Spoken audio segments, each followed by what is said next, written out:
हरिओम। आज हम 19 के डिजिट की बात करेंगे कि 19 का मैजिक कह लो या 19 की रिडल कह लो, जिससे कि हमें पता चले कि भगवान की या ईश्वर की अहमियत क्या है, कि बिना ईश्वर के इंसान दुखी क्यों रहता है, उसका कारण क्या है।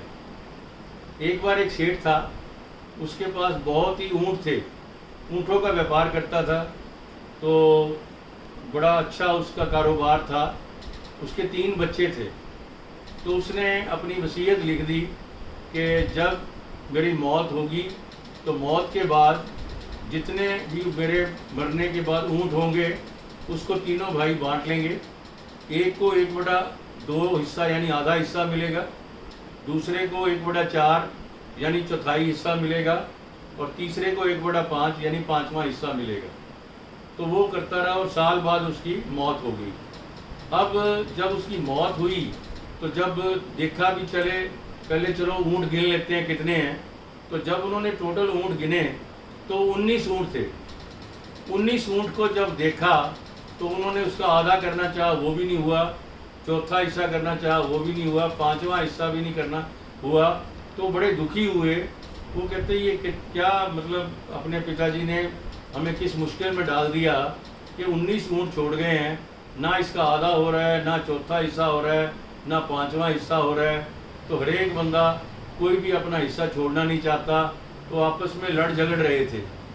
इतने से एक साधु ऊँट के ऊपर आ रहा था, तो उसने उन लड़ते हुए लड़कों से पूछा कि क्या बात होगी, आप क्यों लड़ रहे हो। तो उन्होंने बताया कि हमारे पिताजी वसीयत में कह गए थे कि एक को आधा हिस्सा मिले, एक को चौथा हिस्सा मिले और एक को 5वां हिस्सा मिले, और अब जो ऊँट हैं वो 19 हैं, और 19 का ना तो आधा हो रहा है, ना चौथा हिस्सा हो रहा है, ना 5वां हिस्सा हो रहा है, तो हमें बांटने में बड़ी प्रॉब्लम आ रही है। तो संत कहता है ये कोई प्रॉब्लम है? कोई बड़ी प्रॉब्लम नहीं है, ये मेरा ऊँट रखो और अपना काम करो। वो कहते ये कैसे हो सकता है, अब हम इतनी लड़ाई कर रहे हैं, आपके एक ऊँट से क्या होगा।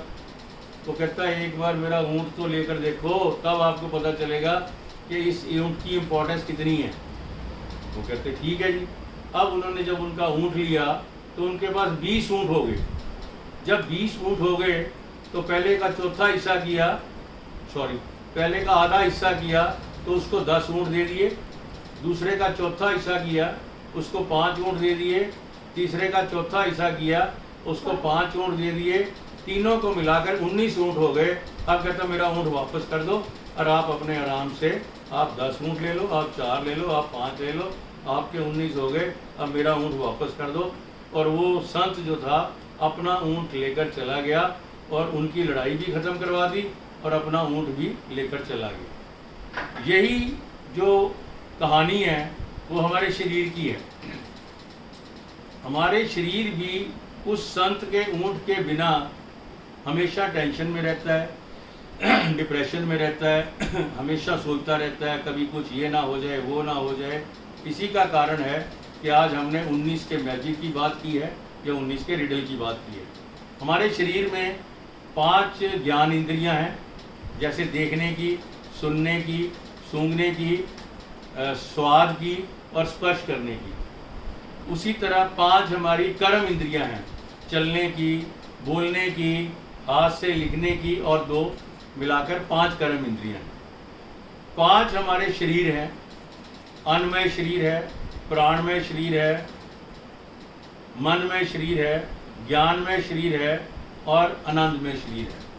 अन्नमय शरीर अन्न से चलता है, प्राणमय शरीर हवा से चलता है, मनमय शरीर सेवा सिमरन सत्संग से पवित्र होता है, ज्ञानमय शरीर जब मन पवित्र होता है तो हमारे अंदर भगवान का ज्ञान आना शुरू हो जाता है, और आनंदमय शरीर जब हम भगवान के साथ एकाकार कर लेते हैं तब हम आनंदमय शरीर में पहुंच जाते हैं।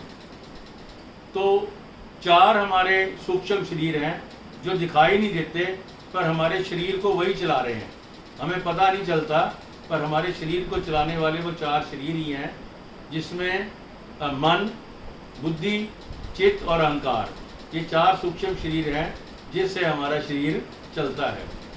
तो अब हमारे पास 5 ज्ञान इंद्रियां हो गई, 5 कर्म इंद्रियां हो गई, 5 शरीर हो गए, 4 सूक्ष्म शरीर हो गए, ये टोटल मिलाकर 19 हो गए।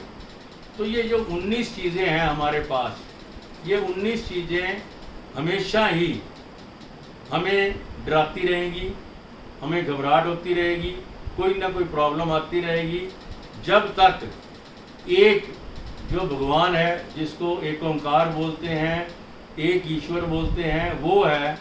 जब हम 19 इंद्रियों में उस ईश्वर को, एक को, भगवान को इसमें नहीं जोड़ेंगे, तब तक हमारे सारे काम में कोई ना कोई प्रॉब्लम आती रहेगी।